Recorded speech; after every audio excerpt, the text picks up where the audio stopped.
desire to be good, and our performance, our execution, our togetherness, you name it. And that's 100% the coach's responsibility. So start with me, and then hopefully if I can get it figured out, then I can pass that on down. But we got to be a lot better team. Embarrassing night for Stetson.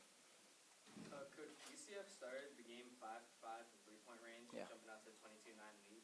Can you say anything about that? Yeah, it's a target. It was target practice. You know, they're standing out there shooting practice shots, not guarded, and that improves everybody's percentage. You know, it's not a conscious thing on our guys' part. I know that they want to do well, and but there's a big difference in wanting to do well and actually performing. And we had minimal effort, I thought, going through the motions to start the game. And so when that happens, good players, when they get wide open shots, are going to make them. How disappointing is that for you? This is like one of your big state rivals. Yeah. And the perimeter defense just wasn't there early. Well, yeah. If anybody's followed our team knows we haven't defended anybody very well. To be honest with you, it's a big problem. And but and there's a lot that goes into that. It's schematic for sure, but you could throw any scheme out there, and if you play it really hard, your chances are going to be better that you get stops. And so that's where we get a defense 101 when we get back on the 26th. Is let's play a little bit harder than we're playing. That'll give us a better chance. Talk about this series a little bit. UCF, Stetson. Yeah. You let this game and you let them play. Yeah, sure. Yeah, I mean it's great for our guys. It's great for our fans. I'm appreciative that they're willing to do it. This is the end of the series, and we don't have anything on the books for next year, but we'll always be willing to play if they want to. Is that something that you and Coach Jones may discuss in the offseason? Yeah, I mean, we're scheduling is ongoing, and sometimes it's not quite that easy. You don't. We actually have the number of games that we need for next year. We don't have dates for everybody, so it may not even work out for next year. But it's definitely something that we would want to do. I haven't talked to him about it. I don't know if he feels the same way or not, but we haven't won since 2001, so I assume he wants to keep playing. What's your thoughts on Keith Platt? You've seen him up close. Yeah. He's a tremendous player for Team USA. Yep.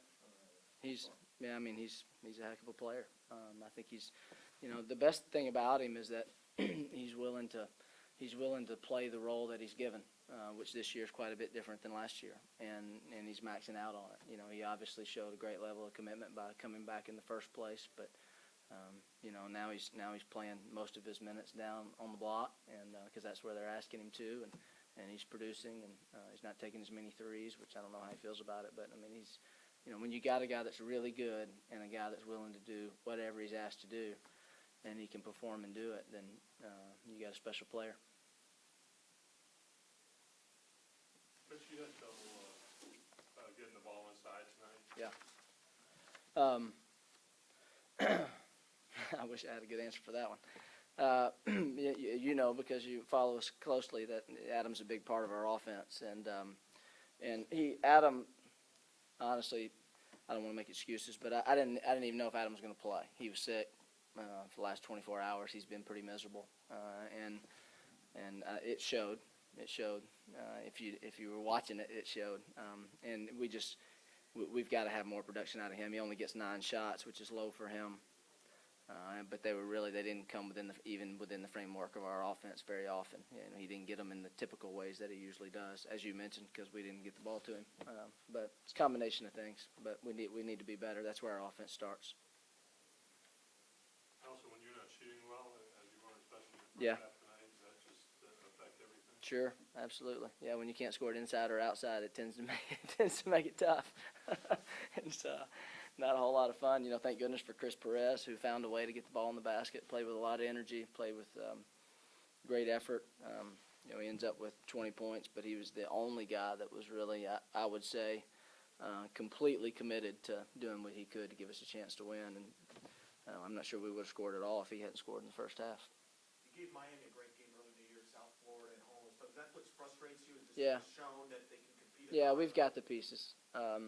We don't have quite the quality depth that we need. We definitely could use some help at the point guard position. Guys that are playing it are trying hard, but that's what's totally frustrating is that we have the potential potential is not very good, as everybody knows, because it means you're not as good as you should be. But yeah, we need to be more consistent. We've got much more than what we're getting, and we got to figure out why we're not getting it.